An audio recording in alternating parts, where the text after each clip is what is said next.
I would describe myself as someone who's always on the go. Whether I'm hopping on an airplane to go report a story in Europe or I'm running around New York City on the weekends, I'm constantly in motion. And that means I need a watch that's both versatile and durable. And while I love vintage watches, that last part can be a deal breaker. But with the Tudor Black Bay 58, I think I get to have my cake and eat it too.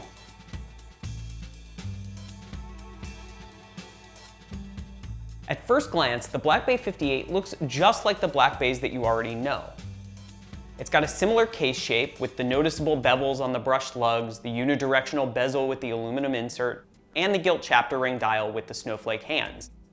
None of that's changed very much, if at all. But then you turn the watch sideways or put it next to an older Black Bay and you realize what's happened. This Black Bay is just 39 millimeters across and 11.9 millimeters thick. That's a full 2 millimeters smaller in diameter and just shy of 3 millimeters thinner. The result is that this wears like a totally new watch altogether.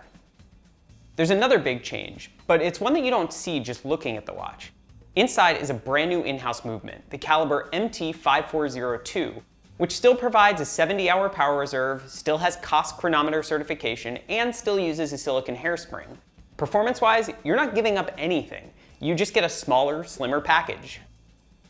There's no question in my mind about it. The Black Bay 58 is the closest thing you can buy today to a vintage Submariner. Those thick bevels on the case just ooze 60s cool, and the watch balances incredibly well on the wrist. I wouldn't call this a small watch, but it sits nice and low, which means you don't get any of that annoying top-heavy feeling that you sometimes get from larger watches. Sure, it's a great summer watch, but it's also svelte enough to enjoy well into the cooler months with a sweater or a jacket.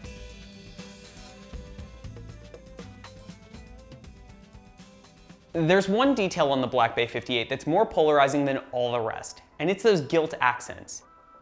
There are pink gold hands, pink gold surrounds for the hour markers, a gilt chapter ring imprinting, and gilt markings on the matte black bezel. Yeah, it's a lot of gold. But to those who think it's too much, I challenge that it brings some much needed warmth to the watch. It gets you a bit of that old school glow without having to resort to over-the-top Fotina lume or fake distressing.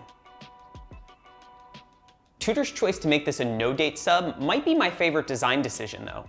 There's something so utilitarian about a date-free dive watch, and the purity of it gets me every time. From a technical perspective, I've only got one real complaint. The bezel, while nice and slim, can be a little hard to grip and turn at times. This is a trade-off to get the size and thickness down, and to me, it's worth it. But if you're actually planning to dive with this watch, I could see getting a little frustrated out on the water.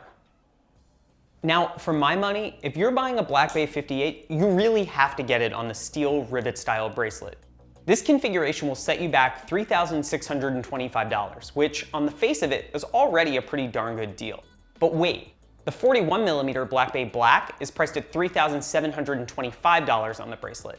That makes the 58 $100 less than its larger siblings. Sure, you can make an argument for there being less metal and all, but you're getting a newer movement in a slimmer package, not to mention all the hype surrounding this watch. If you're in the market for something pared down, no nonsense, and with a vintage feel on the wrist, I think you should give the Black Bay 58 a good look. It really doesn't get much better than this.